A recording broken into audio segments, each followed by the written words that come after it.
o jogo era fazer mais gols do que o adversário, ou tomar menos gols, enfim, como vocês prefiram.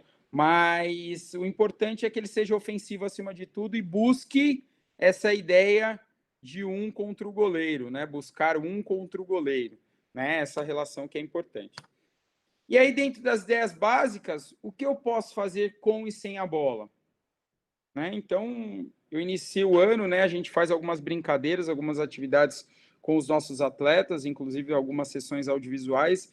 E durante o treino eu pergunto bastante para eles: quando vocês recebem a bola, o que é importante eu ter conhecimento? O que eu preciso observar? O que eu preciso ter clareza? Né? Às vezes, clareza é um termo pesado, né, nas faixas etárias menores, mas o que é importante? Né? E, de uma certa forma, brincar com esses elementos para que eles enxerguem o jogo a partir do momento que eles não têm a bola.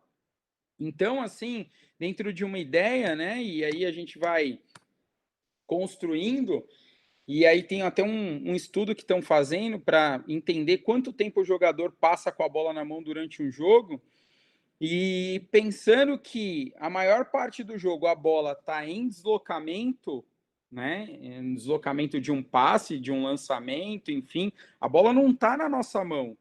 Quanto tempo a gente passa com a bola em nossa mão durante o jogo?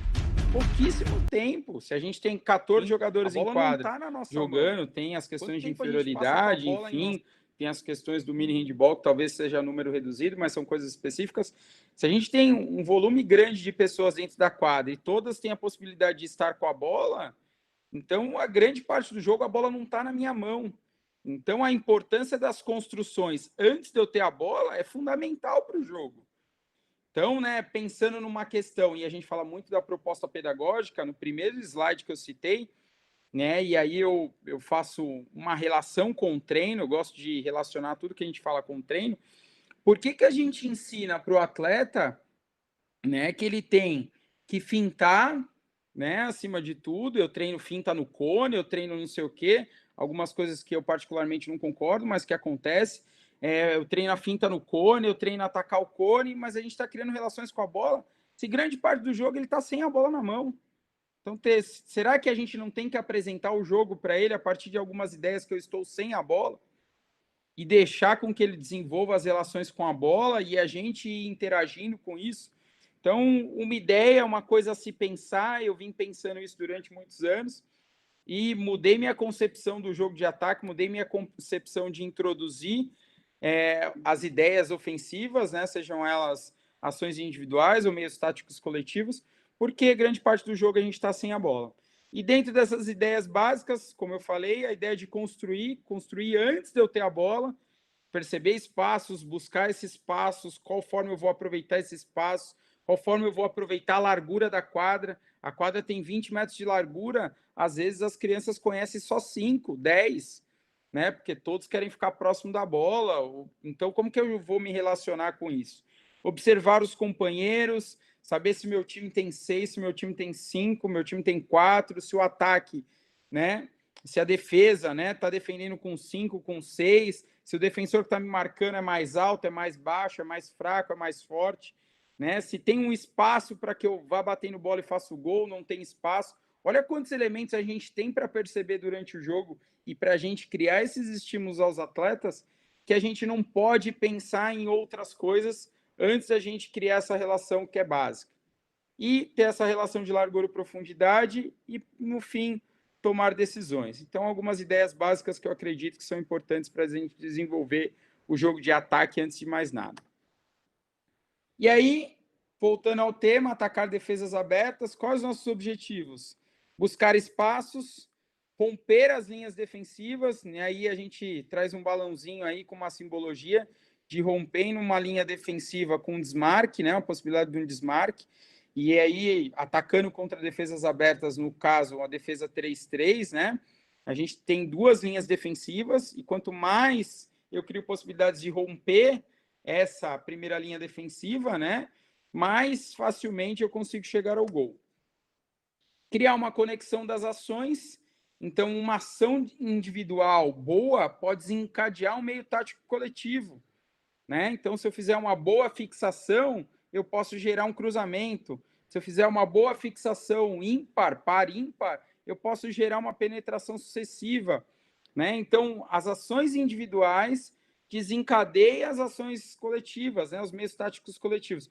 Por isso que a gente não pode pensar no handball, que pode ter um pivô, que pode ter um central, que pode ter outros jogadores participando do jogo, que ele só conheceu relações de 1 contra 1, sejam elas de finta, de drible, de progressão, enfim. Então é importante a gente conhecer o jogo como um todo, a partir da relação com o todo, a gente construir os recortes situacionais, né? Ou ações, ou jogos, né? De conexão, enfim. Então a gente precisa conhecer o jogo como um todo, a gente precisa conhecer a lógica do jogo, a gente precisa conhecer os princípios operacionais do jogo, a gente precisa entender os objetivos que a gente está citando agora, para depois a gente pensar nos recortes situacionais. Então, partir do todo para as partes. E aí, uma ideia daquilo que eu acredito das defesas abertas, né? Sempre ter uma relação grande de largura e profundidade, saber jogar sem e com bola. Laguna fala de uma questão muito importante. Você precisa jogar e fazer jogar. Então, não adianta só você jogar 1 contra 1 e fazer o gol. Você precisa jogar e fazer com que as outras pessoas participem e interajam do jogo. Isso é um jogador, né, teoricamente inteligente. Isso é um jogador que entende, né, o contexto do jogo e a lógica do jogo. Importante eu saber jogar e fazer com que os outros joguem e participem do jogo. Porque, principalmente nessa faixa etária, se as crianças não participam de uma maneira efetiva do jogo, e participar não é estar em quadra, participar é ter protagonismo, é ser protagonista do jogo, né? Eles desmotivam, né? Eles vai criar uma evasão, eles vão deixar de participar. Se o jogo não é legal, se o jogo é aquilo, teoricamente, né? O momento mais legal é o jogo, e dentro desse cenário, que é o mais legal, eles não participam, poxa, em que momento que eles vão interagir, então? Então, vale a pena a gente pensar sempre nisso. Conectar as ações individuais aos meios táticos coletivos, como falei anteriormente, e evitar a questão do jogo coletivo através de recortes de 1 contra 1. Né? Pegar uma situação, um jogo de 6 contra 6, a gente vai perceber que durante o jogo tem várias situações de 1 contra 1 até chegar nos 6 jogadores. É um jogo individual dentro de um contexto coletivo. E aí eu faço um esquema aqui que eu gosto bastante, né, de entender, eu brinco muito isso com os meninos. Em amarelo eu coloco algumas relações que a gente tem de 1 contra 1, e dentro dessas relações de 1 contra 1 eu posso superar a defesa, né, através de um desmarque, através de uma finta, e eu posso superar o adversário através de um arremesso. Se eu não conseguir vencer esse adversário, eu posso arremessar de longa distância. Mas uma defesa 3-3 dá para arremessar de longa distância e ter uma possibilidade de êxito mais difícil. Então eu me amparo muito mais nas ideias de romper as linhas defensivas, superar a defesa e buscar o 1 contra o goleiro. E aí eu trago os elementos das ações individuais, né, que eu acredito ser elementar. Hoje eu vou me pautar muito nas ações que eu acredito são elementares. O que a gente precisa desenvolver, né, nessas categorias, e eu me amparo muito isso no Sub-14, para que o jogador consiga atacar, para que ele consiga atacar essas defesas abertas. E aí eu me amparo muito nas ideias, partindo do jogo sem bola, do desmarque e da busca pelos espaços, o aproveitamento da quadra, para as relações com bola, que entre as fixações par, ímpar ou par ímpar, tá? Par ou ímpar e par ímpar também. E aí eu começo a fazer uma conexão. Através de uma fixação par, por exemplo, eu posso desencadear uma ação coletiva que é um desmarque. Ou eu posso, através de uma fixação par, desencadear uma ação individual que é uma finta.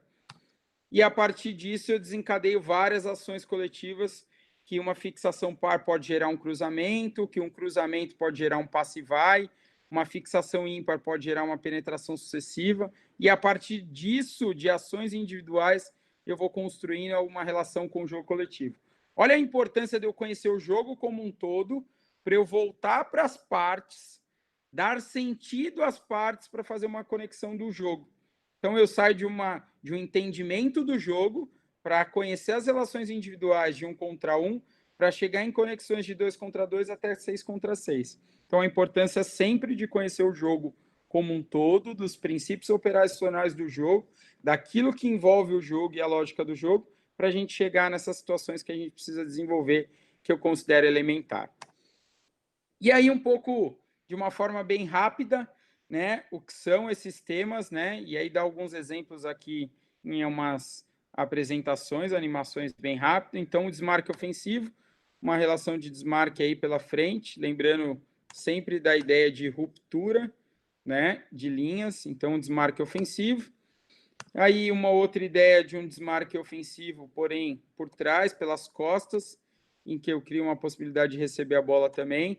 Lembrando que as relações de desmarque eu sempre tenho um ajuste de tempo e espaço também, como a gente comentou anteriormente.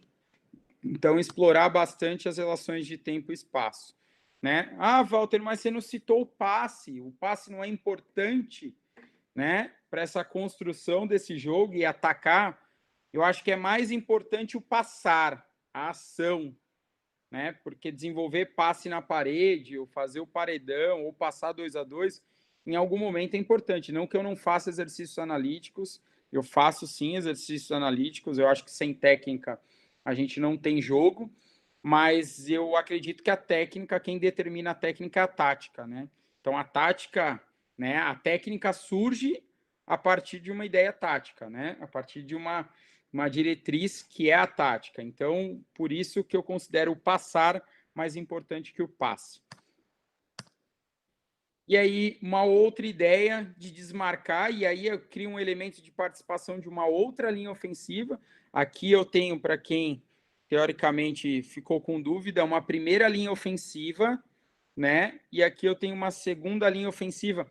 Eu peço mil desculpas para vocês, que teoricamente eu deveria estar apresentando esse slide, essa quadra no sentido contrário, tá? Mas como eu dei uma palestra falando de algumas relações defensivas, eu acabei usando o mesmo slide e esqueci de mudar o sentido da quadra.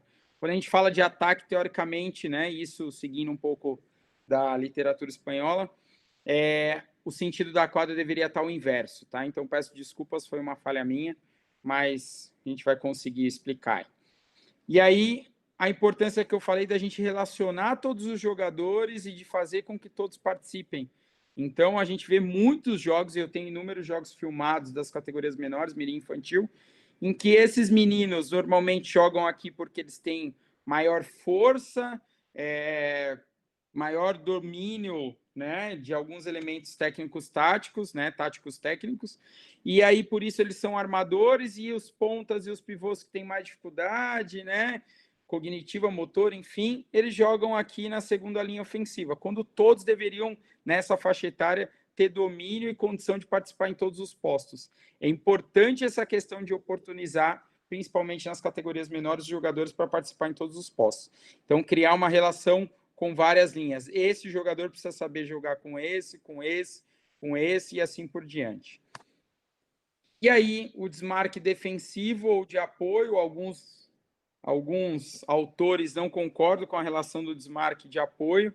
Eu particularmente gosto bastante e utilizo a relação do desmarque de apoio. O desmarque de apoio pode acontecer de várias formas, mas o que vai diferenciar a ideia do desmarque defensivo e ofensivo é justamente essa ideia de ruptura de linhas. Um desmarque defensivo eu não crio uma possibilidade de romper essa linha defensiva, mas sim de fazer a manutenção da posse de bola. Então aqui eu me desmarco para trás e faço a manutenção da posse de bola. Tá bom? Isso é um desmarque defensivo ou de apoio. E aqui uma relação que poucos trazem, mas eu também acho bem pertinente, uma ideia do desmarque indireto. Né? É uma situação em que eu fico desmarcado por alguma ação do jogador, e numa possibilidade dele ajudar, dele cobrir, enfim, e aí eu crio uma possibilidade de estar livre. Né? Então acontece uma busca por espaço, mas eu fiquei desmarcado de forma indireta porque esse primeiro defensor, né, cria uma possibilidade de ajuda e cobertura. E aí, transferindo isso para a prática, para que a gente entenda, eu sempre procuro trazer modelos das categorias menores, né? Acho importante os jogos de adulto, mas mais importante é a gente correlacionar, né, a fala que acontece para as categorias menores com a imagem das categorias menores. Então, se estiver travando, eu tento mostrar novamente, mais um pouquinho da relação de desmarque ofensivo-defensivo.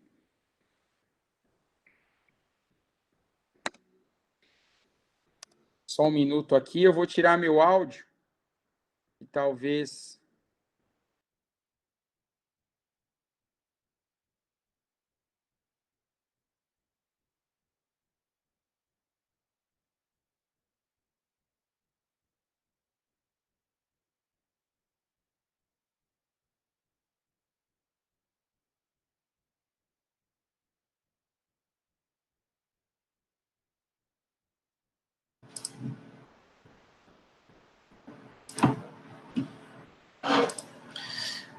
Tá um pouquinho travado, Walter.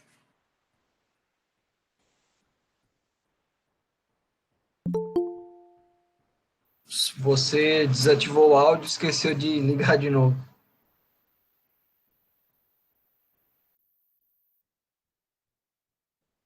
Verdade, Lucas. Vamos lá, vamos tentar com o áudio, vamos ver se vai.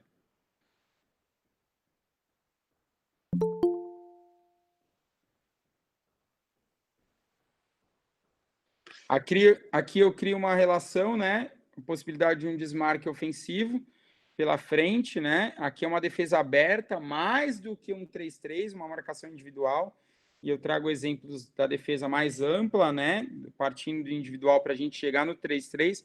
Eu acredito muito nessa progressão e a gente desenvolve, né, como instrumento do nosso trabalho, as defesas abertas de marcação individual para chegar uma defesa 3-3 e a partir disso um 5-1, que é aquilo que a gente acredita, mas tem as possibilidades de desenvolver 3-2-1 também, tem outras opções, mas isso é uma progressão que nós, como Pinheiros, acreditamos.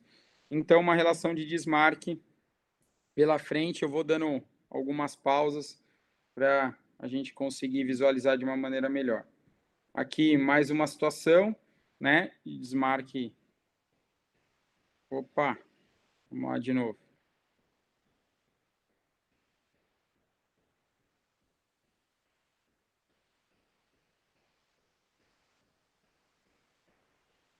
Mais um desmarque pela frente. Aqui a possibilidade de um desmarque entre as linhas, né? Na verdade, uma relação de passe e vai. Um desmarque pelas costas, né? Importante. Outra relação de desmarque pelas costas. Aqui é um jogo de categoria sub-12, tá? Uma possibilidade que eu falei bastante, vou voltar a esse lance porque chama muita atenção, né? O domínio desse jogador central em observar as linhas ofensivas e observar todos os jogadores, né? Ele percebe um companheiro que está em outra linha ofensiva. Olha a importância da gente estimular com que todos os jogadores participem do jogo de maneira efetiva, não só pegando a bola e passando, né? E aí acontece uma relação muito bacana. Vamos aí, soltar aqui. Um desmarque entre linhas, que é fundamental aí também o desmarque ofensivo. Aqui uma relação, outro desmarque entre linhas, com pivô. E depois, se vocês quiserem ter acesso a esse material, eu consigo disponibilizar. Uma possibilidade de desmarque de apoio, né? Outra possibilidade de desmarque em apoio, né? Ou defensivo. Outra possibilidade de desmarque em apoio defensivo. E aqui um pouco da relação do desmarque, para que vocês entendam na prática. Outro elemento importante, né, para a ideia de atacar defesas abertas 3-3 no individual são as fixações. As fixações são fundamentais. E a ideia de fixar, a gente não pode ter a relação, né, principalmente nas categorias menores, de fixar é a ação de atacar em direção ao oponente. Eu posso atacar um espaço, esse oponente ocupar o espaço e eu fixar ele nesse espaço, né? Se a gente trabalha, se a gente ataca uma defesa aberta que tem muitos espaços entre jogadores, né? Intervalos de espaço entre os jogadores e espaços também na quadra para a gente aproveitar. É mais importante eu criar uma relação de aproveitamento desses espaços do que orientar o meu atleta a ir em direção ao oponente. Até esse exemplo de fixação é meio contrário àquilo que eu acredito, né? Mas com a animação foi um pouco difícil de construir. Mas é mais importante a gente criar uma relação de atacar o espaço do que atacar, teoricamente, o oponente. Então, aqui a gente poderia brincar de uma certa forma, né? Esse jogador atacar esse espaço, né? E aí criar uma possibilidade de fixar esse oponente, ou até fixar esse oponente, e a partir disso criar fixações. Então aqui teve uma fixação, se ele ataca o espaço e esse cara fecha, poderia gerar um cruzamento. Então ele atacou aqui, esse jogador, né, foi fixado nesse espaço, né? Teoricamente eu posso gerar um cruzamento. Olha como isso desencadeia, né, um outro elemento, né, um meio tático coletivo. uma ação individual pode desencadear um meio tático coletivo. E a gente vai mostrar isso adiante. E aí, uma ideia de fixação par e uma finta. Então, eu fixo, finto o meu oponente, né? Importante. Aqui nós criamos uma ideia de atacar o espaço, né? Atacou o espaço, fixou o jogador, fintou e buscou o gol. Então, uma relação, né? Naquele quadrinho que eu fiz aquele esquema, né? Eu mostrei para vocês como algumas ações individuais podem desencadear outras ações e até alguns meios táticos coletivos. Uma possibilidade de fixação par que gera um desmarque. Então, ele atacou esse espaço para fora, gerou um espaço maior aqui, e aí eu criei a possibilidade de um desmarque. Então, é importante isso também. E aí, uma ideia de fixação ímpar, aqui, na verdade, até uma fixação par ímpar.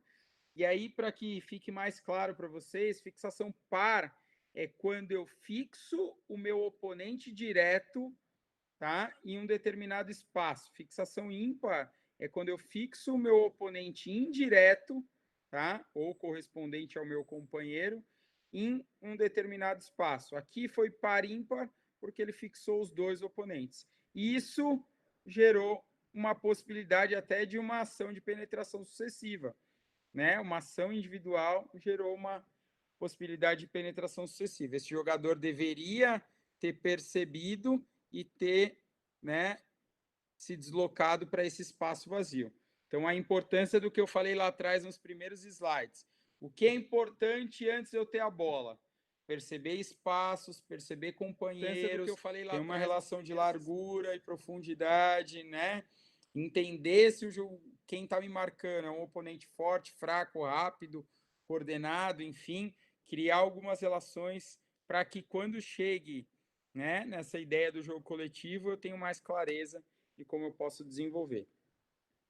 E aqui o que eu te falei da possibilidade, né, das fixações ímpares desenvolvendo uma ação de penetração sucessiva. Então, brincar um pouco dessas ideias na prática.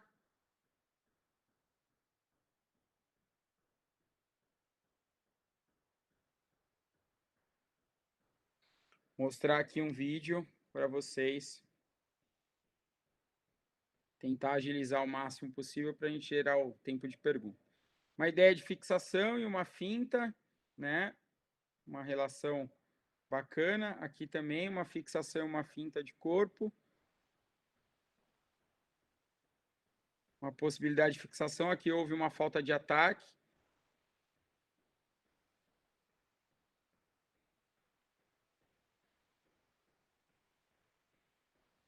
Outra ideia de fixação e finta. Aqui, uma ideia, voltar aqui um pouquinho. Como eu posso desencadear outros meios táticos. Aqui houve uma fixação, fixou dois jogadores e gerou uma possibilidade de cruzamento, tá? E aí ele recebeu a bola. Lembrar e entender o cruzamento como uma ação de ocupação de espaços. Esse menino, né? Esse menino ocupou esse espaço, né? Ocupou esse espaço aqui, gerou uma possibilidade desse jogador ir em busca do outro espaço, tá? Então, importante essa ideia.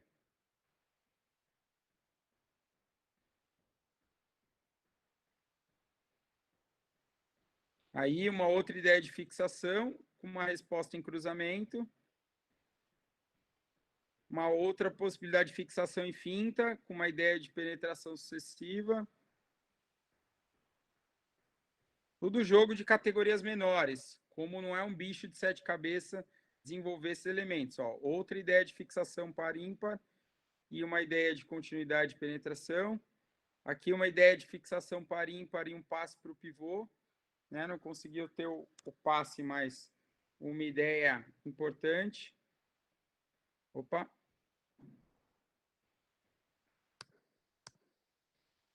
Uma ideia de passe-vai, uma relação de passe-vai, outro meio tático coletivo fundamental para o jogo, para a gente desenvolver. Então, passa e vai. Tem várias possibilidades do passe-vai. Tem passe e volta, passe vai e volta, enfim. O passe vai a gente não precisa fazer sempre na mesma linha ofensiva, pode acontecer o passe vai entre linhas ofensivas também. A gente mostra aqui um pouquinho a relação do passe vai entre linhas, né? Muitos chamam isso de tabela, tá? Mas eu procuro relacionar tudo isso como um passe vai, né? Mesmo que seja entre linhas defensivas. E aqui alguns exemplos para a gente entender na prática como funciona. Uma ideia fantástica aqui, né? Esse lance sensacional. Imaginar um garoto de 12 anos com essa percepção do jogo, né? Ele recebe a bola, percebe seu companheiro que cobrou a falta livre e ele devolve a bola. Então houve uma situação de desmarque, né? E um passe vai. E aí o gol. Uma ideia, né? O time pressiona a ação de transição e eles conseguem criar uma relação de passe vai. Aqui, ó, mais um exemplo de pressionar a saída de bola e com muito espaço facilita as possibilidades e ações de passe vai.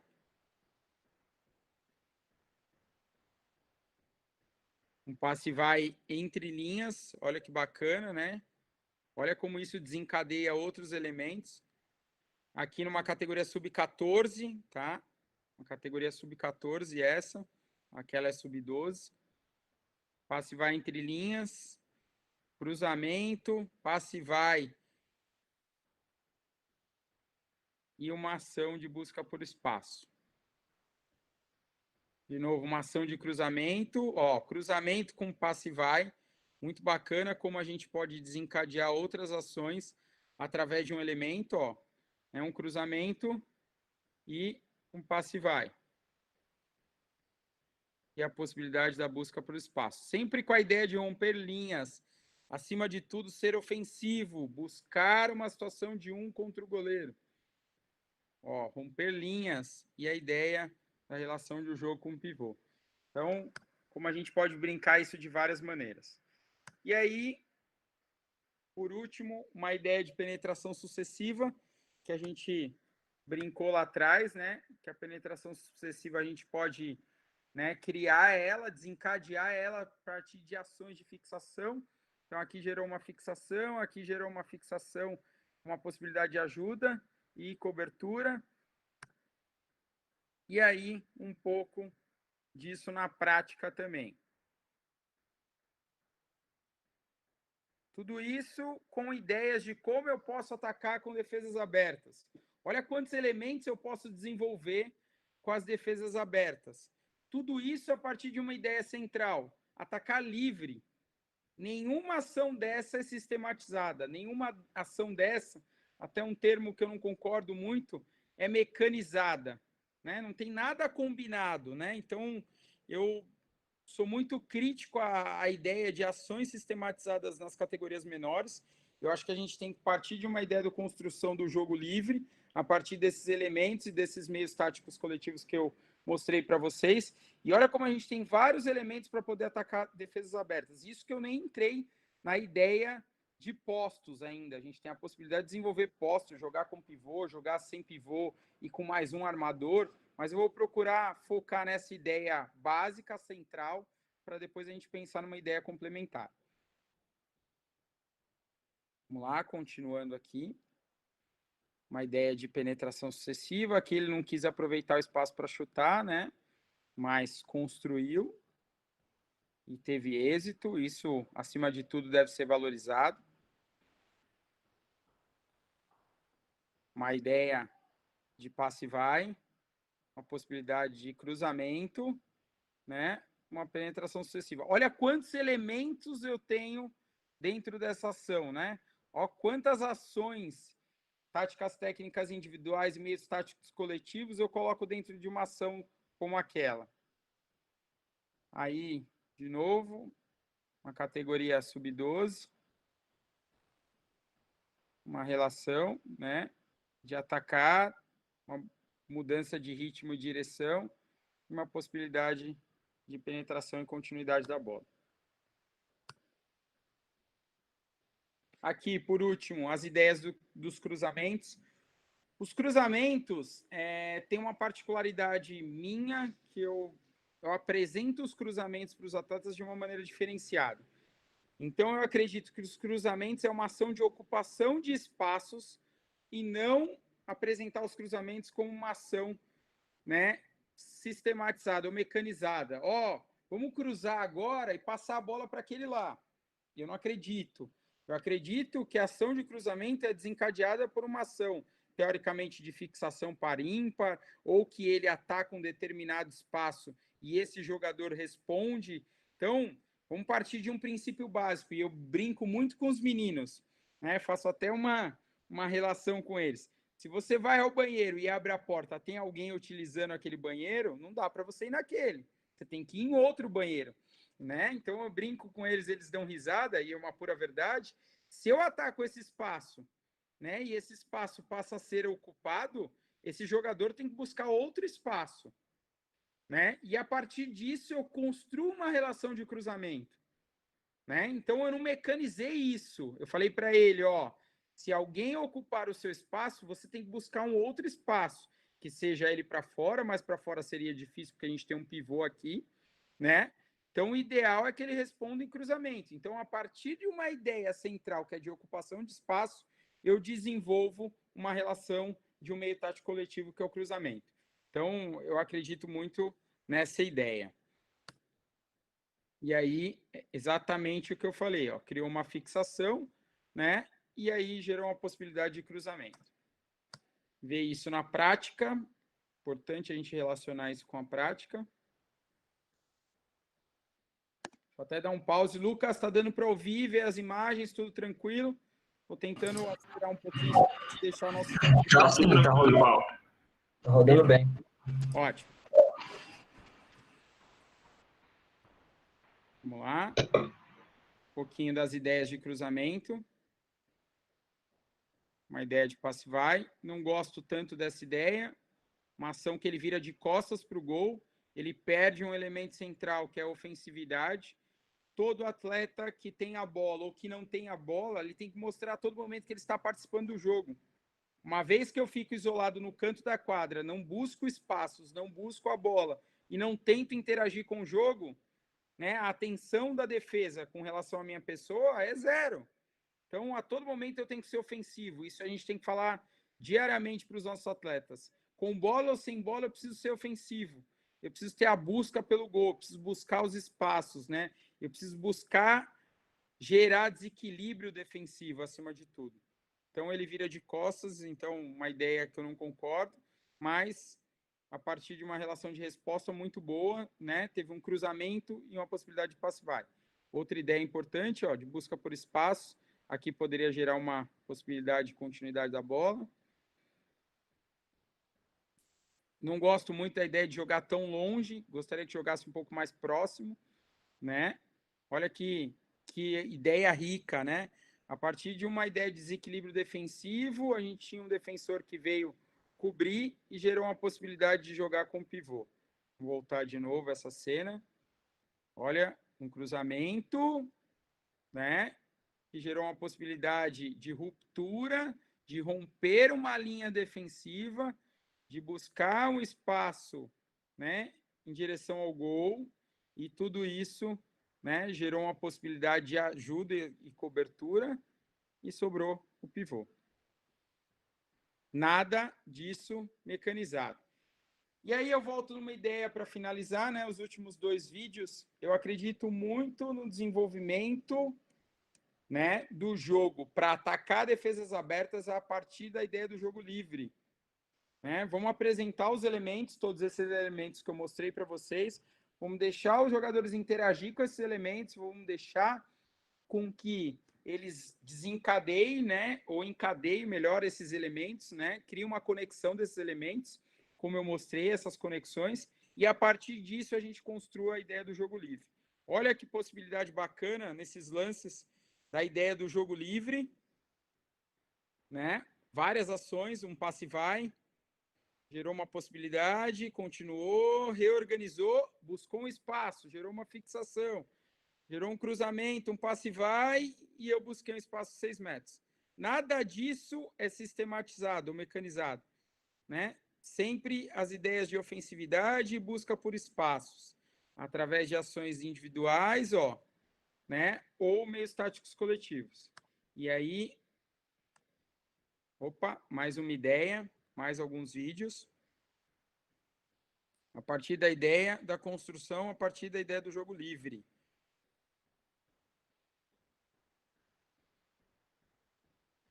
Busca por espaços, um passe, olha lá. E uma ideia da relação do jogo com o pivô, tudo a partir do jogo livre. Aqui mais uma ideia, aqui tem uma ação de circulação do ponta, mais uma construção a partir de uma interação em relação de jogo de 2 contra 2. Então, por fim, para finalizar, né? Vamos lá, Walter. E aí, como é que você resume tudo isso? Como é que você constrói a ideia de atacar defesas abertas? Construir esses elementos, essas ações que são elementares, né? Que eu considero como elementares. A partir dessas ações elementares, construir uma relação entre essas ações e esses meios táticos e a gente criar a possibilidade de desenvolvimento do jogo através de ideias do jogo livre, sem ações sistematizadas. Olha quantas coisas bacanas eu tenho para desenvolver para depois pensar na possibilidade de ações sistematizadas. Beleza? É basicamente isso. Deixar aqui os meus canais para quem, obviamente, a gente vai abrir para perguntas, mas para quem tiver interesse aí em tentar contato comigo, né? Estou sempre aberto. Eu também, né, faço parte dessa loja que é a Handball Store, que trabalha com comercialização de produtos, mas quem tiver interesse, a gente pode falar no melhor momento. E, Lucas, fica à vontade aí para o pessoal perguntar, interagir, discutir, falar que está tudo errado. É o mais legal de tudo. Quando a gente tem divergências, quando a gente tem discussões, aí a gente cria essa interação de uma maneira melhor aí. Bacana demais. Cara, primeiro, parabéns, né, pelas considerações. Acho que é sempre rico para nós trocar essas ideias, né, sobre handball. Todo mundo que está aqui gosta demais dessa modalidade, acredito. E, pessoal, enviem aí para a gente perguntas no chat ou se manifestem que a gente abre o microfone. Enquanto vocês fazem isso, eu vou começar com a pergunta. Talvez não seja propriamente uma pergunta. Não sei como você vai interpretar, Walter, mas é assim. Pensando dentro dessa ideia de jogo livre, né, que é uma coisa que me agrada bastante. Deixar o jogador, especialmente quando mais novo, participar de formativo da construção do conhecimento dele. E aí, pensando nisso, eu te falo o seguinte, como é que é a sua intervenção durante o treino? Em que sentido? Instruções.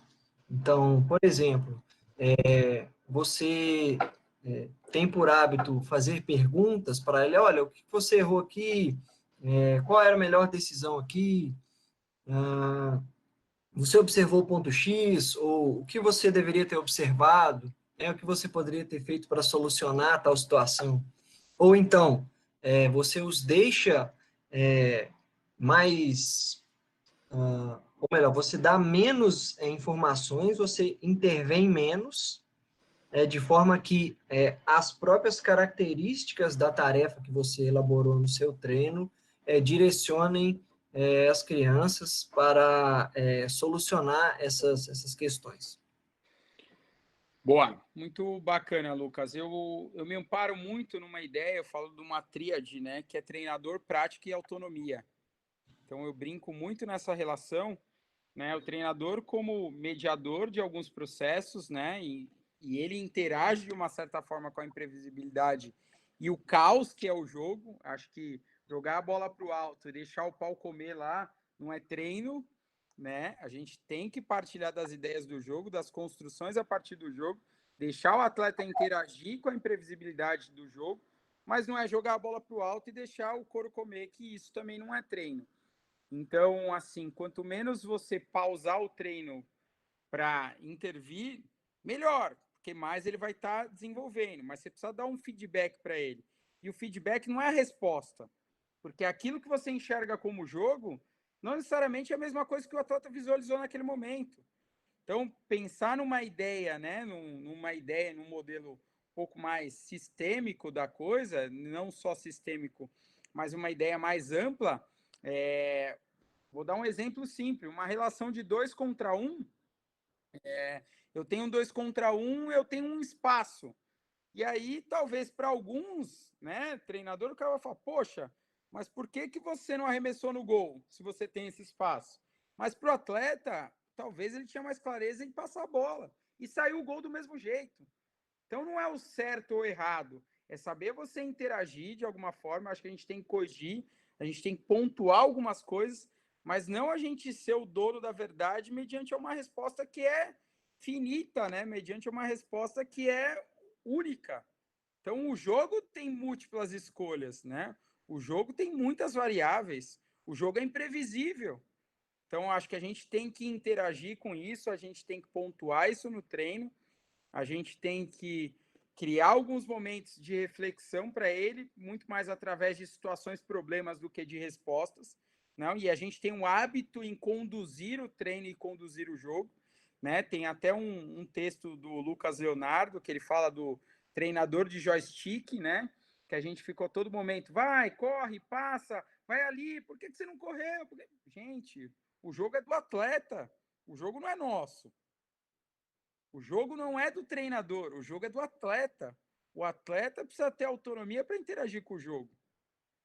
Então a gente precisa, tem até o professor Alcides Scaglia fala, a gente precisa devolver o jogo ao jogador, né? Porque a gente está querendo ser dono do jogo. E o treino também é para o atleta, o treino não é para o treinador. Então, se o treino é para o atleta, dá oportunidade, né? Dá autonomia, deixa ele interagir, né? Vamos criar jogadores mais protagonistas, mais criativos, mais inteligentes, curiosos. Se a curiosidade é uma coisa nata do ser humano, eu tenho que criar um ambiente para ele espontâneo, para que ele me pergunte. Se terminar o treino e ele tiver 10 perguntas, o treino foi sensacional. Ele está sentindo, né? Ele está sendo curioso, e a curiosidade é uma coisa nata, como eu comentei, e a gente está instigando essa questão dele perguntar, né? E até, num certo momento, ele contestar a ideia que você apresentou. Isso é o melhor dos mundos, né? E aí tem uma cena muito legal, né? Eu procurei bastante essa imagem. Eu encontrei o vídeo, que é um time-out da Champions League, que a atleta pega a prancheta do técnico e ela fala assim para ele, e se a gente caminhar por essa ideia e fizer isso, será que não é interessante? E o treinador reage super bem. Poxa, que bacana. Será que a gente está preparado para isso? Se o atleta pegar a prancheta da nossa mão, o que você acha de fazer isso? A gente vai ficar puto da vida porque ele pegou a prancheta da nossa mão? Ou a gente vai achar legal porque ele está entendendo o jogo e principalmente aquilo que a gente quer apresentar para ele? Então, assim, até me alongando um pouco na sua pergunta, mas um pouco daquilo que eu acredito. A gente tem que estar um pouco mais aberto, né, se a gente quer construir essa relação do jogador inteligente.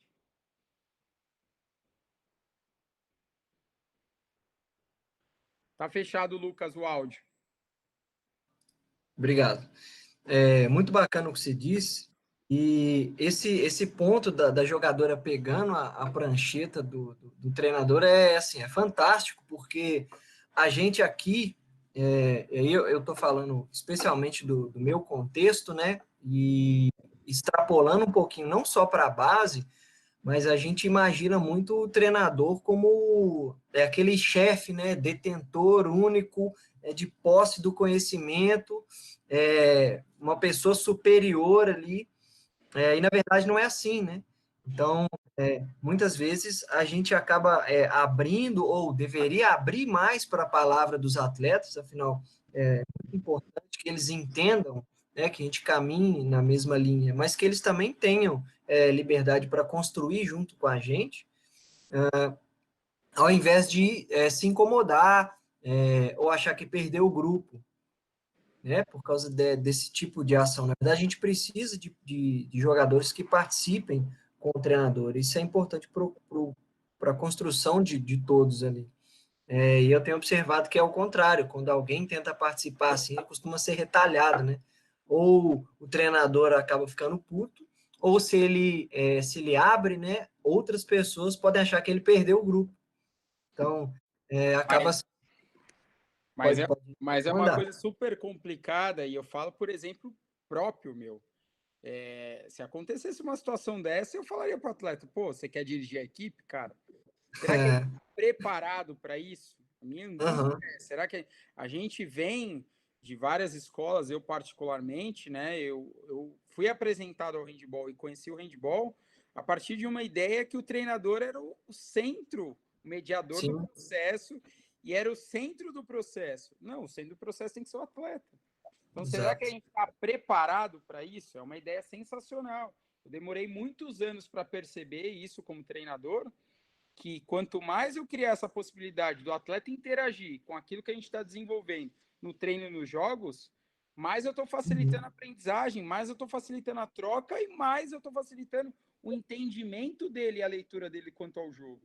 Mas assim, não é uma coisa fácil, cara. Não é uma claro. coisa fácil por N fatores. Então, assim, eu acho que é um trabalho de formiguinha, mas eu não sei o quanto a gente está preparado para isso. Excelente. Caminhando, então, eu deixo o Rony tem uma pergunta aqui. O Rony, você não quer perguntar com seu áudio, não? Se você quiser, tranquilo.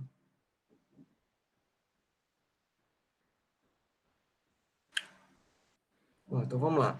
Ele pergunta se você não trabalha com sistemas nas categorias de base. E se a partir de que idade? Eu me pauto bastante na ideia do jogo livre. Se eu fosse falar hoje na construção de um projeto, né, dentro de uma estrutura básica, e a todo ano minhas equipes de infantil são modificadas, né, porque é a primeira categoria competitiva com a introdução de meninos militantes. E aí eu faço até uma relação com a escola, porque eu trabalho em escola também, com todas as categorias, do sub-10 ao sub-18. E eu prefiro me pautar na ideia do jogo livre. Ah, Walter, mas em um momento você coloca as ações sistematizadas. No segundo semestre, mediante a várias coisas que eu desenvolvi, se eu perceber que o grupo vai ter domínio ou está progredindo de uma forma muito satisfatória, e aí a gente pode construir alguns elementos. Uma ideia de circulação, que até envolve um pouco a pergunta do Guilherme a seguir aí, e uma ideia de desdobramento, mas isso em um outro momento. Eu acredito que isso possa ser desenvolvido no final do sub-14 para criar uma ideia básica de como funciona o jogo, tanto para ele atacar como para ele defender, né? Quando acontecer uma circulação, como é que eu defendo? Quando acontecer um desdobramento, como é que eu defendo? Então ele precisa saber desses elementos para ele conseguir defender também. Mas eu acredito que isso deva ser introduzido no final da categoria sub-14 para criar um lastro maior para o cadete, né? Eu sub-16. Então, eu acho que a ideia do jogo livre e na escola eu só desenvolvo a ideia do jogo livre até o sub-14. A partir do sub-16 a gente coloca alguns elementos, algumas ações sistematizadas aí, uma relação de circulação, de permuta, de desdobramento. A permuta a gente até apresenta no infantil, que eu acredito ser importante, né, como uma ideia de troca de postos. Mas as ações sistematizadas na escola só a partir do sub-16. No clube também, eu considero que essa faixa etária seja uma faixa etária condizente. Não que você não possa fazer. Isso é uma ideia que eu acredito. Tranquilo. Seguindo então para o Guilherme, ele fala que você citou aí, né, alguns modelos do que é o Passivai, mas aí ele pergunta como é que você considera a circulação dos pontas e do pivô, se você acredita que é uma boa opção para o ataque nesse tipo de defesa. A gente Mesmo tem, a gente tem várias opções. A gente tem várias opções para atacar 3-3, né, com ideias e ações sistematizadas. A circulação pode ser uma opção, por mais que eu acredite que eu não sei se a circulação, eu não sei não, eu não considero a circulação uma das melhores opções, né? Até pela possibilidade que a gente tem de espaços, a gente tem a possibilidade de não jogar com pivô, a gente tem a possibilidade de fazer ações de desdobramento também, para a gente gerar desequilíbrios defensivos e criar uma maior relação com o pivô. Então, assim, pensando em linhas gerais, né, a gente pode construir isso de várias formas, mas só trazendo um exemplo para vocês, o Pinheiros, a equipe adulta, e eu não sei se eu tenho esse vídeo, mas eu posso buscar, e no ano retrasado jogou uma Liga Nacional e duas equipes, né, no jogo apresentaram a defesa 3-3, nossa equipe de alto rendimento, falando de Liga Nacional. Então, o Pinheiros, teoricamente, tinha que construir as ideias, né, para atacar uma defesa 3-3 e com bastante profundidade, né, com várias questões dentro dessas ideias antecipativas. E como a gente pauta isso, é um processo, né, que a gente progressivo que a gente tem em todas as categorias. Então a gente tem uma metodologia, uma ideia, uma construção de modelo de jogo e que a gente trabalha a ideia do jogo livre das categorias de base até as equipes de alto rendimento adulto. Então, teoricamente, se essas equipes não tivessem trabalhado tanto nessa ideia do jogo livre, talvez teria dificuldade para jogar contra essas equipes. E aí, por incrível que pareça, né, o Hortelã, treinador da equipe adulta, né, no começo do jogo, uma das parciais do jogo foi 6-1.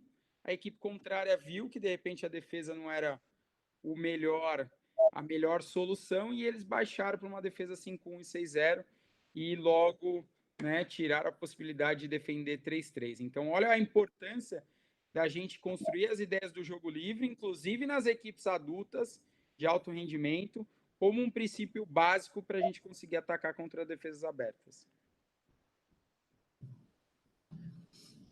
Bacana demais. Você comentou aí sobre o adulto, né? E eu tenho uma pergunta um pouco mais geral, ao mesmo tempo que ela é importante para esse processo inicial, né? Que é o nosso tema principal aqui. E a gente se pega discutindo muitas vezes na organização das competições, na própria liga, né? Ou em outras ligas, em congressos, ou em bate-papo, seja em qualquer ambiente, com os colegas. E eu pergunto assim, você disse que vocês utilizam, né, o individual, depois o 3-3, caminhando para o 5-1, aí como estrutura no Pinheiros. E aí eu pergunto, por que você acredita que isso é importante, pensando em uma formação ampla do jogador? Tomando como exemplo a sua fala anterior de o cara no adulto ter que saber jogar contra um 3-3, por exemplo. Então, a gente tem uma proposta, né, metodológica, a gente tem algumas ideias de construção do modelo de jogo como um todo, obviamente pautado em algumas estruturas que vão além do departamento de handball. Então, a gente tem alguns modelos, né, que é o modelo que estrutura o centro de aprendizagem desportiva é voltado para o Team Games, né? Então, isso é uma base norteadora das escolas esportivas dentro do clube. A partir disso, a gente constrói um modelo que é voltado partindo das defesas abertas, que a gente acredita isso por vários aspectos defensivos e ofensivos. Defender com muito espaço, ter noções e relações de espaço, ter noções de ajudas, de trocas de cobertura, ter possibilidades de melhorar as relações de um contra um individual, isso falando, né, na questão defensiva, e tem as questões ofensivas que são alguns elementos que eu pontuei hoje na apresentação. Então, a gente acredita ser fundamental e eu não uso o individual como possibilidade de defesa, como escolha defensiva, mas eu desenvolvo o individual nas minhas práticas de treino como formação defensiva. Então, a gente acredita, por mais que eu não use o sistema defensivo de marcação individual, eu desenvolvo a ideia, né, durante os treinos como formação defensiva. E isso acontece também no início do ano com a categoria cadete, isso acontece com o adulto no início do ano, no período de pré-temporada, com o desenvolvimento desse processo de formação. E alguns atletas acabam vindo de outros clubes com outra bagagem, com outra estrutura e com outro processo de entendimento do jogo. Então, a gente resgata muito partindo dessas ideias. Então, a gente tem um processo metodológico e pedagógico dentro das categorias até chegar ao adulto que parte das defesas abertas da marcação individual até chegar nos sistemas fechados, que é o 6-0, que hoje o adulto é aquilo que o adulto joga no clube. Então, a gente considera isso fundamental, isso acontece no masculino, isso acontece também no feminino.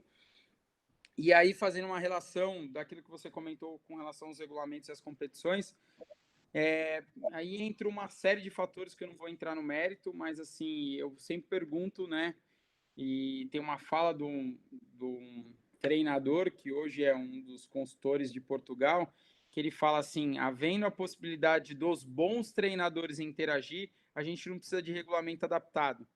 Então, se os bons treinadores, os bons professores souberem interagir de forma adequada, a gente não precisa de regulamento adaptado.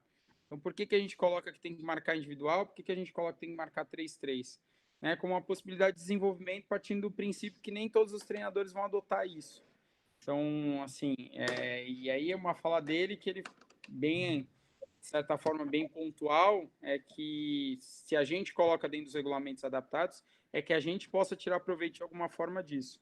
Então, isso a gente acredita e faz parte da nossa proposta dentro do Pinheiros.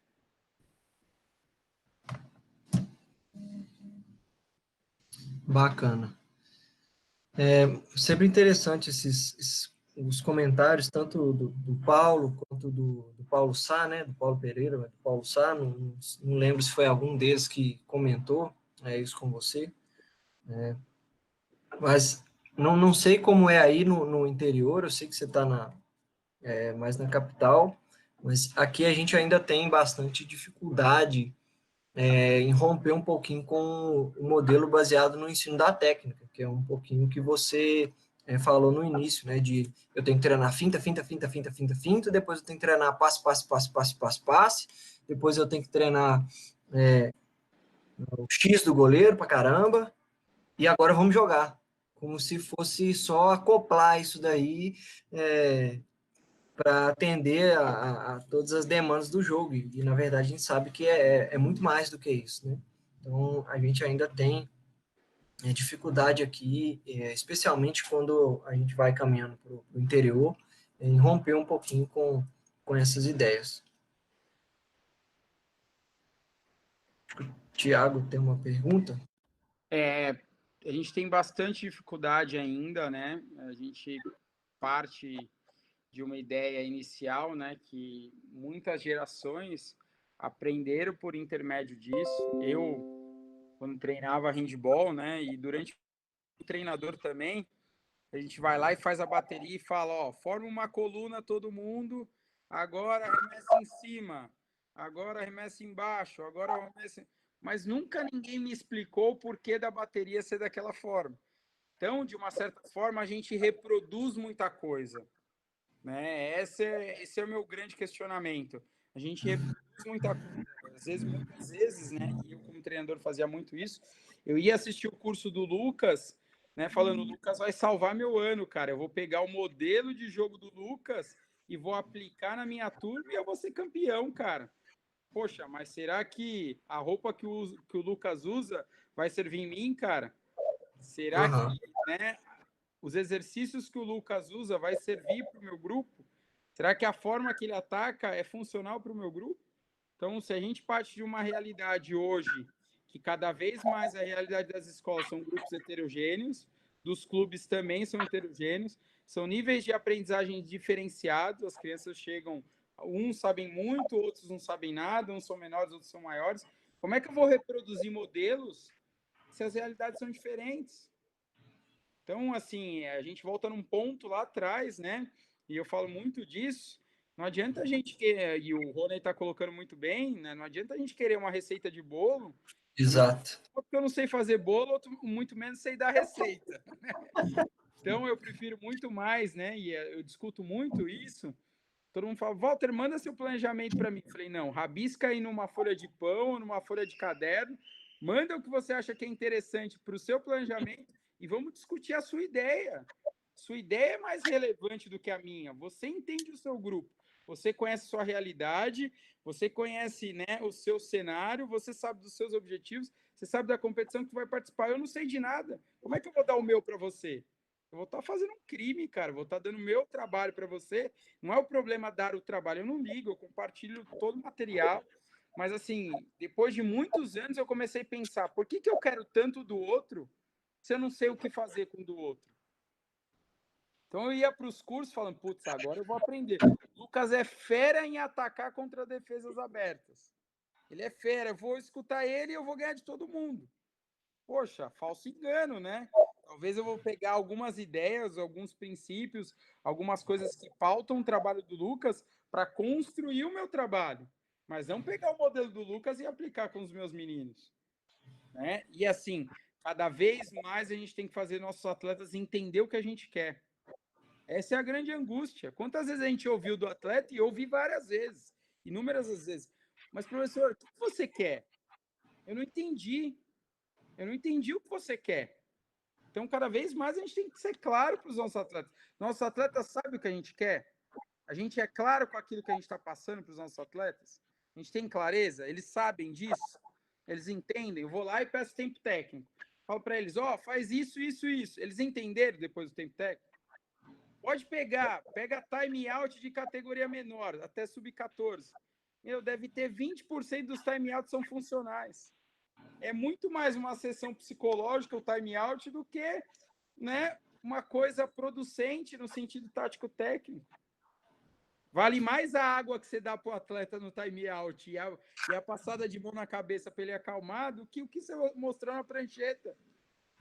Né? Então, assim, vamos pensar, né? Vamos tentar simplificar. E entra o meu lema de novo: vamos descomplicar o handball. A gente precisa descomplicar o handball para os nossos atletas. A gente precisa descomplicar o handball na nossa cabeça, para facilitar o processo para todo mundo. Exato. Conversei isso um pouco com a Striga, né, com a Luísa Striga, que foi nossa palestrante, e ela também participou de um evento sul-americano, e ela falava um pouco nesse sentido, né? Às vezes, os eventos com treinadores muito vitoriosos, muito conhecidos, ficam muito cheios, porque todo mundo quer saber o que o cara faz para ela copiar. Ao invés de querer discutir a ideia ou trazer aquela ideia para o seu contexto de uma forma adaptada. Então, o que você falou é extremamente pertinente. O Thiago tem uma... O Anderson é o Thiago. E outra questão, né, Lucas? Pode falar, Walter.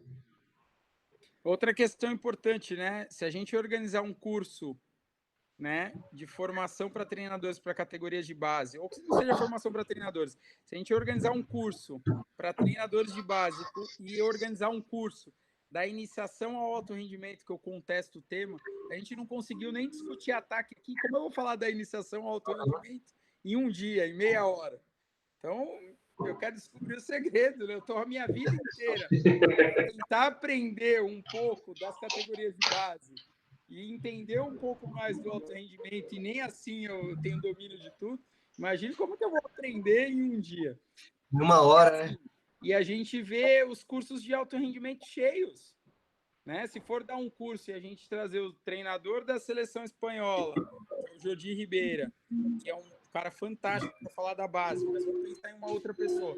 Treinador da Croácia, treinador, sei lá, da Ilhas Faroe, que pode ser dois treinadores fantásticos, esses são mais cheios do que a gente colocar, por exemplo, o Lucas e o Thiago para falar. E às vezes o Lucas e o Thiago têm um conteúdo fantástico para a minha realidade, mas eu dou muito mais valor ao cara que veio lá da Espanha ou da Ilhas Faroe, porque o cara é treinador do alto rendimento. Então a gente busca no alto rendimento uma resposta para as nossas crianças, que não são adultos em miniatura. Né? As crianças não são adultos em miniatura. Então, como é que eu vou buscar respostas em cursos de alto rendimento para as minhas crianças? Calma aí. Então, acho que o processo não está, de uma certa forma, se encontrando. Excelente. Vai lá, André. Boa noite, professor. Deixa eu... Dentro desse contexto que tu falou aí, eu acho assim, que tem que ser observado um ponto, não sei se o senhor concorda, mas às vezes a gente se preocupa no avançado, a gente quer saber muito sobre seleções, sobre as melhores seleções, copiar alguns estilos, e a gente não se preocupa com a base, com essa questão, entendeu? De o jogador desenvolver, de o jogador pensar. Inclusive, aqui no Brasil, a gente tem uma escassez de material em relação a isso. A iniciação, a artigos até, entendeu? Agora que está melhorando, que tem muita gente já pesquisando, e que tem projetos bons aí, de começar uma escola de treinadores de handebol, espero que vá para frente, mas eu digo que a nossa base, ela sofre muito com essa automatização das regras em campeonato. Eu sou um defensor daqueles que deveriam ter mais festivais no Brasil. Se você levar, às vezes, a criança para uma competição, você bota ela para jogar 3 vezes no dia, ela joga 3, 4. O importante é que ela quer jogar. E quando ela vai para o próximo campeonato, ela já vai mais fortalecida, ela já vai com novas técnicas, ela já olhou sua equipe jogar, ela já vai querer copiar algumas coisas. Então, tudo isso no nosso país falta muito. Eu estou falando da região Nordeste, aí vai para o Sul, vai para o Sudeste, cada um puxa uma metodologia diferente, mas como o professor falou anteriormente, essa pandemia abriu um portal enorme no Brasil. Começou-se a dialogar sobre o handebol, o que os treinadores não faziam. Sim, sim, ótima colocação, Anderson, muito bacana. Daria quase uma outra palestra também, mas eu brinco bastante que às vezes eu tenho algumas perguntas que eu não encontro a resposta. Algumas vezes eu me pergunto, será que o esporte foi feito para as crianças? Será que quando criaram o futebol lá, os ingleses criaram o futebol, eles pensaram na criança? Todo mundo quer ganhar, todo mundo quer ganhar a qualquer custo. Será que as pessoas pensam nas crianças? Então, isso que você falou é importante, né? Se o esporte em si vem através de modelos, né? Através de algumas ideias e concepções que parte das ideias dos adultos, a gente precisa voltar um pouquinho atrás, dar alguns passos atrás, para tentar desenvolver aquilo que acontece na base, né? Então, investir na formação de treinadores, e agora está criando um movimento muito grande, e até o Lucas está participando. No momento futuro ele vai poder contar isso para vocês. Hoje se tem uma associação nacional de treinadores e treinadoras, a gente em breve deve estar lançando isso para todo mundo, ainda está restrito porque a gente está desenvolvendo. Tem uma associação de treinadores nacional, né, sendo encabeçada pelo Hortelã e pelo Washington, e com treinadores de vários lugares do Brasil, com vários grupos de trabalho. Tem a possibilidade de desenvolvimento da Escola Nacional de Treinadores também por intermédio da confederação, mas também a associação vai atuar nesse braço de desenvolvimento do esporte, de fomento ao esporte, de fomento à informação. A gente acredita muito que a melhoria do esporte tem que partir da melhoria e capacitação dos treinadores, né? Nós, como um todo, precisamos trocar. Eu preciso conversar com o Anderson mais vezes, eu preciso trocar mais vezes com o Hélio, com o Thiago, com o Lucas, com a Laiane e o pessoal que está aqui, e de uma certa forma a gente evoluir.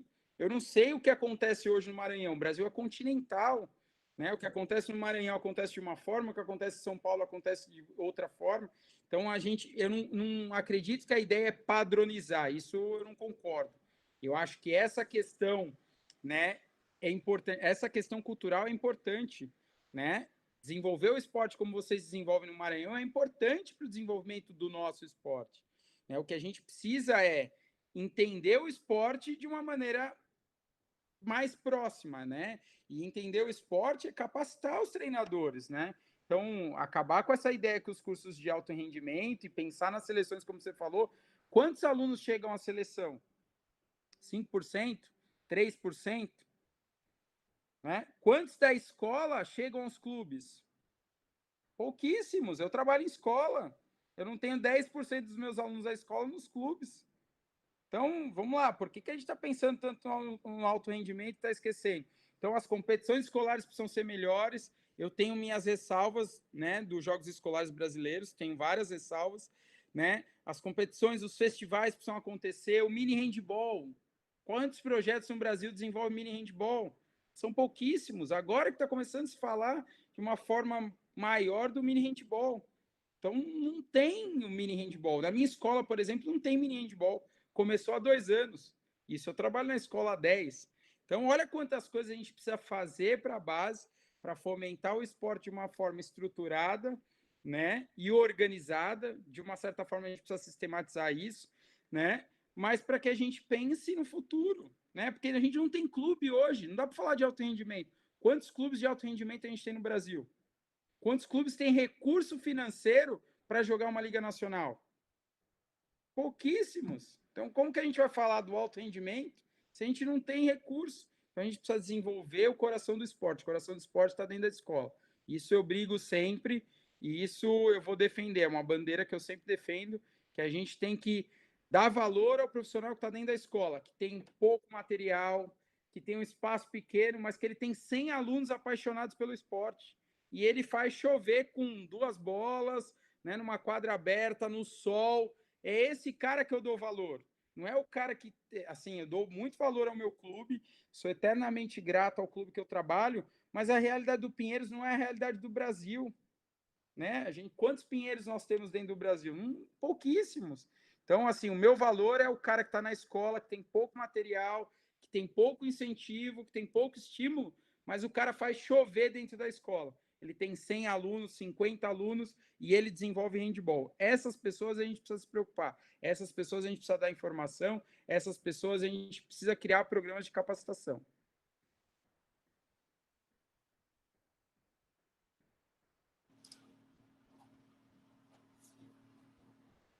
Cara, excelente. Você falou um pouco, vários pontos aí. E tentar entender um pouquinho dos contextos, né? Acaba voltando um pouquinho no que a gente já conversou antes. Não adianta pensar que todo mundo vai ter que jogar igual, né? No Brasil inteiro. Mas o Thiago tem uma pergunta aí também. O chefe tem que fazer pergunta, né? Boa. Depois desse aperto que a gente passou, tem que dar uma relaxada. Senão ele desliga, cara. Senão ele desliga. Poxa, fala não. Minha esposa já veio aqui e falou assim: calma, já bateu 2 vezes minhas costas aqui.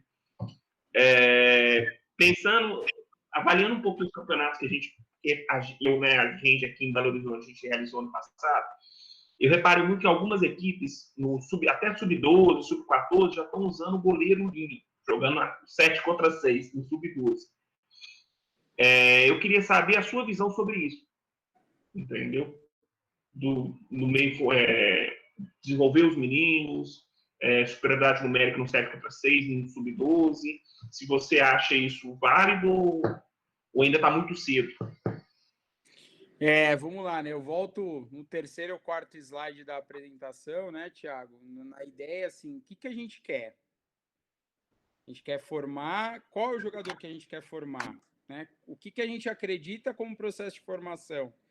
Se a gente quiser ganhar o jogo, cara, se você quiser colocar 7 contra 6 ou falar para o seu grandão, faz todos os gols, não passa a bola para ninguém, talvez você está atingindo o seu objetivo, né?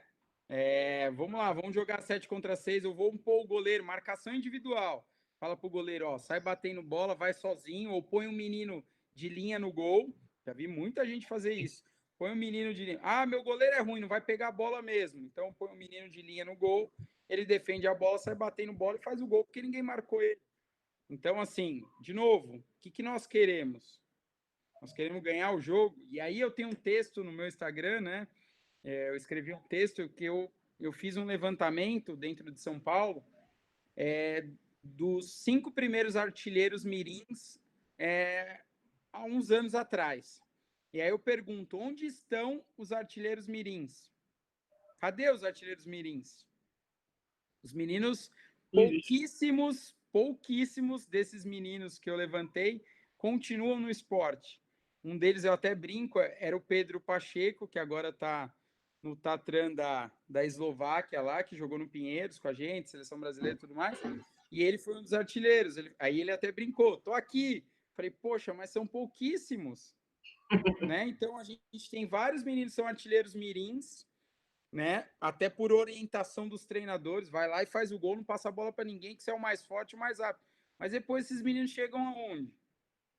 Chega no infantil, eles não jogam mais. Então, de novo, se a gente quer ganhar o jogo a qualquer custo, vamos jogar 7 contra 6.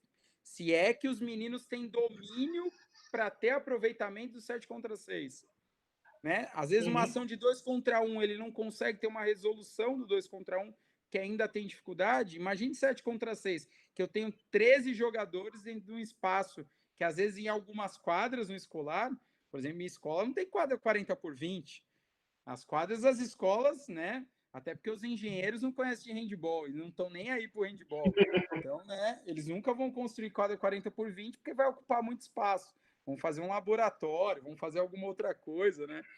Então, imagine 13 garotos num espaço reduzido. Como é que será que eles vão conseguir aproveitar do 7 contra 6?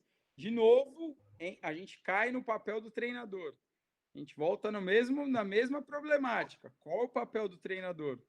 Qual a nossa função como treinador? É burlar a regra? É burlar o regulamento adaptado? É colocar o 7 contra 6 para ganhar a qualquer custo? Lembra que a formação não é formação esportiva. A gente tem que formar pessoas, cidadãos, né? Como é que a gente vai formar eles? Falando que tem que burlar a regra, falando que tem que ganhar a qualquer custo. Então, assim, de novo a gente cai num problema que é a nossa interação. E assim, não é que o Walter é o dono da razão e nunca fez coisa errada. Não, já errei muito para hoje tentar descobrir um outro caminho do esporte, né? Para devolver para os atletas uma outra forma de se pensar, né? Então, assim, eu acredito que não devo usar 7 contra 6. Ah, Walter, que categoria você acha que deve usar o 7 contra 6? Cadete para juvenil.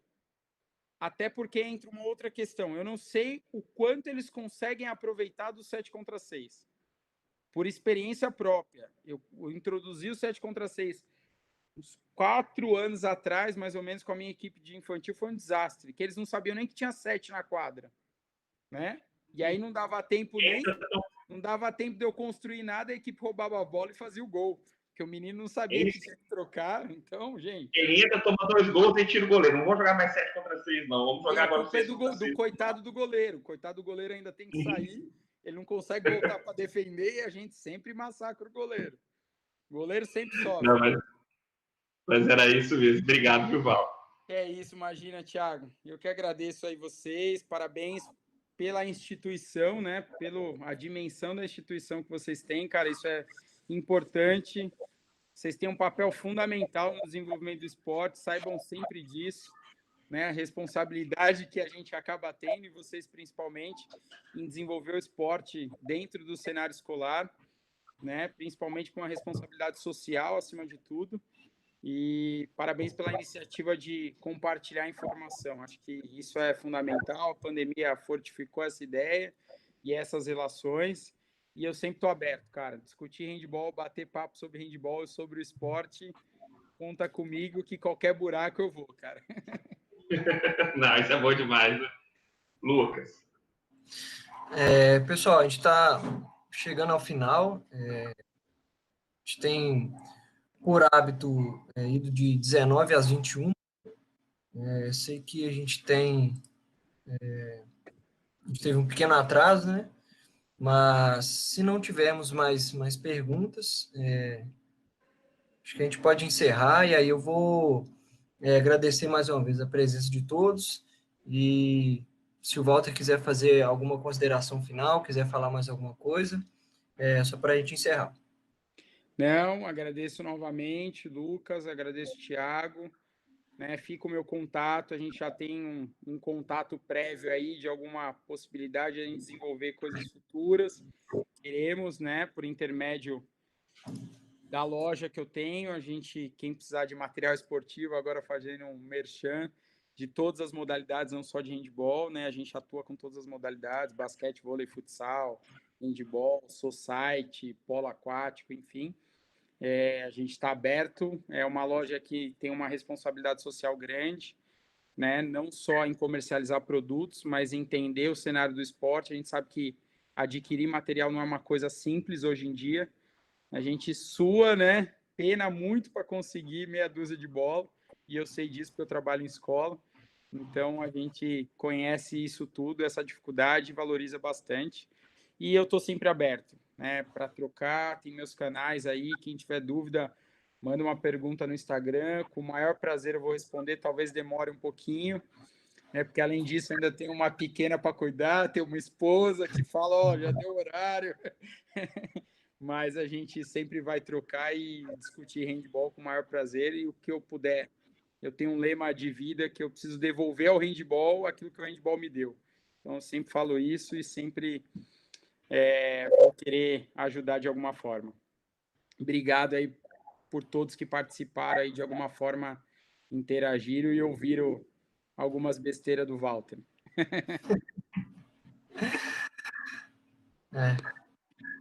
Não, a gente que agradece ter aceitado o nosso convite e colaborar mais um pouquinho para o nosso conhecimento aqui, compartilhando suas experiências. Tiago. Agradecer, né, a presença... Agradecer a presença do Walter, novamente, né, que foi prontamente, na hora que o Lucas deu a ideia dele, já confirmou a presença. Lembrar que na próxima segunda-feira, a palestra é com o Frederico Falcone, falando sobre futsal, da transição do futsal para o futebol de campo. E lembrar, e toda palestra que eu bater na tecla, que isso é uma sementinha que a gente está plantando, essas lives. A ideia nossa, minha, do Lucas, do George, do Gustavo, é tornar isso o mais possível aqui para a nossa região. Fazer uma parte presencial, convidando vocês, igual o Walter falou, a gente tem que devolver um pouquinho do que a gente ganhou. Eu acho que isso é função nossa, do que a gente conquistou. Então, a ideia da Linus, passando essa pandemia que a gente está tendo, é da gente fazer alguns cursos, algumas palestras presenciais. E a gente conta com a participação de todos vocês. Tá, joia? O Márcio já falou fazer lá em Nova Lima. Tá, joia? Mas agradecer novamente a presença. E até segunda-feira. Um abraço para todos, boa noite. Pedir desculpa, né? Primeiramente pelo probleminha que a gente teve no início. Eu nem o Lucas assumiu a bronca aí, eu fiquei aqui mexendo para liberar o YouTube e o Facebook. Pedir desculpa pelo início, mas eu acho que deu tudo certo. Acho que a palestra foi muito produtiva. Tá, joia? Obrigado, gente. Boa noite a todos. Boa noite, pessoal. Valeu, galera. Até mais. Tchau, tchau.